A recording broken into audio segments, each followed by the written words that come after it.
எல்லாருக்கும் வணக்கங்க. இன்றைக்கி நான் ஹரியாலி பன்னீர் ரெசிபி வந்து எப்படி பண்ணுறதுன்னு சொல்ல போகிறேன். வாங்க என்னென்ன பொருள் தேவைன்னு பார்க்கலாம். அதுக்கு இது ஒரு பஞ்சாபி டிஷ்ஷுங்க. இது வந்து ஹரியாலி அப்படிங்கிறது வந்து இந்த ஹரா அப்படின்னாலே பச்சை கலர், அதாவது க்ரீன் கலரில் இருக்கும். அதாவது வந்து புதினா அப்புறம் வந்து கொத்தமல்லி ரெண்டுத்தையும் ஒரு கைப்பிடி எடுத்து வச்சுருக்கேன். நல்லா க்ளீன் பண்ணி அலசி எடுத்து வச்சுருக்கேன். அப்புறம் வந்து பச்சை மிளகா ஒரு மீடியம் சைஸு 2 எடுத்துருக்கேன் நான். காரத்துக்கு தேவையான அளவு நீங்கள் எடுத்துக்கலாங்க. இஞ்சி வந்து ஒரு சின்ன துண்டு இஞ்சி எடுத்து வச்சுருக்கேன். பூண்டு ஒரு 10 பல் எடுத்துருக்கேன். தயிர் எடுத்து வச்சுருக்கேன் சின்ன கப்பில்.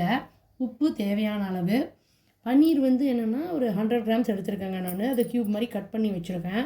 அப்புறம் கார்னிஷிங்க்கு வந்து கேப்சிகம், வெங்காயம், தக்காளி இது 3த்தையும் வந்து ஸ்லைஸ் பண்ணி வச்சுருக்கேங்க. தேவையான அளவு எண்ணெய். அதை வந்து எப்படி பண்ணணுன்னு பார்க்கலாம் வாங்க. இப்போது ஒரு பவுலில் வந்து கொத்தமல்லி, புதினா, இஞ்சி, பூண்டு, பச்சை மிளகா இது எல்லாத்தையும் போட்டு நல்லா வந்து மிக்சியில் போட்டு நல்லா ஃபைன் பேஸ்ட்டாக அரைச்சிக்கணுங்க. இப்போ நல்லா ஃபைன் பேஸ்ட்டாக அரைச்சிட்டு இதை பவுலில் போட்டு வச்சிட்டோங்க. இப்போ கொஞ்சம் தேவையான அளவு சால்ட்டு போட்டுக்கலாம். சால்ட்டு போட்டு நல்லா மிக்ஸ் பண்ணிக்கணுங்க தேவையான அளவு. இப்போ அடுத்தது வந்து நம்ம பன்னீர் அப்புறம் இந்த வெஜிடபிள்ஸ்லாம் அதில் போடலாம்.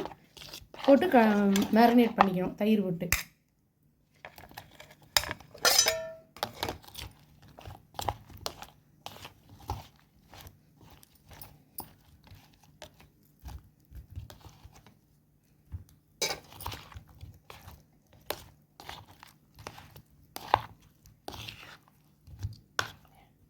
இப்போ தயிரும் போட்டு நல்லா மேரினேட் பண்ணிட்டோங்க. ரொம்ப வந்து தண்ணி விட்டோம் அப்படின்னா தயிரோ தண்ணியோ ஏதாவது மிக்ஸ் பண்ணிங்கன்னா அது கோட்டிங் இருக்காது, நல்லா இருக்காது டேஸ்ட்டு.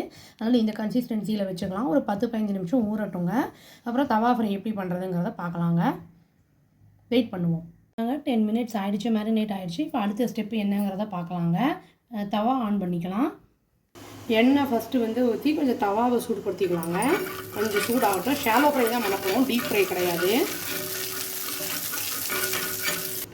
காஞ்சிருச்சுங்க. இப்போ எண்ணெயில் போட்டு ஃப்ரை பண்ண வேண்டியதான்.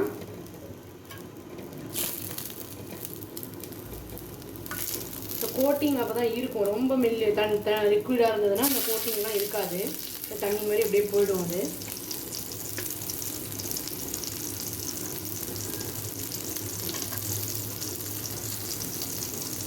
இப்போ எதெல்லாம் ஃபஸ்ட்டு போட்டோமோ அதை வந்து திருப்பி போட்டு அதை கோல்டன் ப்ரௌன் ஆகிருக்குங்க. அதை திருப்பி போட்டு ஃப்ரை பண்ணிக்கலாம். சாஃப்டாக இருக்கும், அதனால் பார்த்து ஹேண்டில் பண்ணணும், இல்லைன்னா உடஞ்சி போயிடும் பன்னீர்.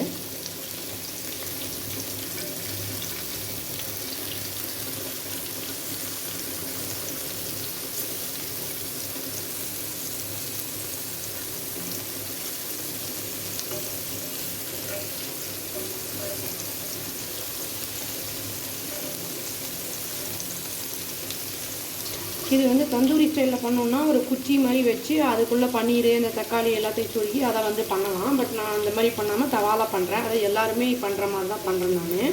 எல்லோரும் பண்ணக்கூடிய வகையில் அந்த மாதிரி ஃபெசிலிட்டி இல்லாதவங்க இந்த மாதிரி பண்ணிக்கலாங்க. இப்போ மீதி இருக்கிற அந்த வெஜிடபிள்ஸ் இந்த பன்னீர்லாம் வந்து தவா ஃப்ரை பண்ணி எடுக்காங்க. எடுத்துகிட்டு அதை ட்ரான்ஸ்ஃபர் பண்ணிடலாம், ரெடி ஆகிடும். அவ்வளோதான். ஹரியாலி பன்னீர் ரெடி ஆகிடுச்சு. இப்போ கடைசியில் கொத்தமல்லி போட்டு கார்னிஷ் பண்ணிடலாம். ரொம்ப டெலிஷியஸாக இருக்கும். நெக்ஸ்ட்டு வந்து உங்களுக்கு அந்த ஸ்டார்டரோட சைட் டிஷ் வந்து என்ன ஏதுங்கிறது உங்களுக்கு ஒரு வீடியோவாக போடுறேங்க. அவ்வளோதான். Thank you. Please do like, share and subscribe our channel and click the all option and tap the bell icon. Thank you.